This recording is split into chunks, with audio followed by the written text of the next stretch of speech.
కొన్ని చిన్న సినిమాల్లో నటించిన సౌమ్య శెట్టి బంగారం నగదు చోరీ కేసులో పట్టుబడింది.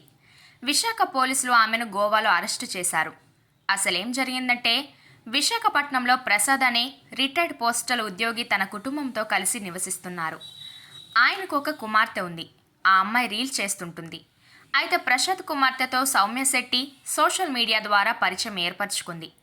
తనను తాను ఇన్స్టాగ్రామ్ ఇన్ఫ్లుయెన్సర్గా చెప్పుకొని ఆ అమ్మాయితో స్నేహం చేసిన సౌమ్య శెట్టి తరచుగా ప్రసాద్ ఇంటికి వచ్చేది. ఈ క్రమంలో ఒకరోజు ప్రసాద్ ఇంట్లో కిలో బంగారం నగదు చోరీకి గురయ్యాయి. అప్పటి నుంచి సౌమ్య శెట్టి వారింటికి రావడం మానేసింది. పెద్ద మొత్తంలో బంగారం, డబ్బు కనిపించకపోయేసరికి ప్రసాద్ కుటుంబం పోలీసులకు ఫిర్యాదు చేశారు. సౌమ్య శెట్టిపై ప్రసాద్ కుటుంబం అనుమానం వ్యక్తం చేయడంతో పోలీసులు ఆ కోణంలో దర్యాప్తు ప్రారంభించారు. పోలీసుల ప్రాథమిక విచారణలో సౌమ్య శెట్టి గోవాలో ఉన్నట్టు వెల్లడైంది.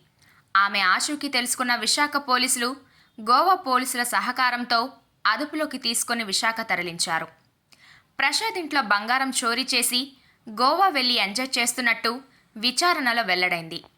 జూనియర్ ఆర్టిస్ట్గా ఉన్న సౌమ్య శెట్టి గతంలో ది ట్రిప్, యువర్స్ లవింగ్లీ వంటి పలు చిత్రాల్లో నటించింది. జల్సాలకు అలవాటు పడిన సౌమ్య శెట్టి ఆ తర్వాత అవకాశాలు రాకపోవడంతో ఇలా అడ్డదారి తొక్కింది.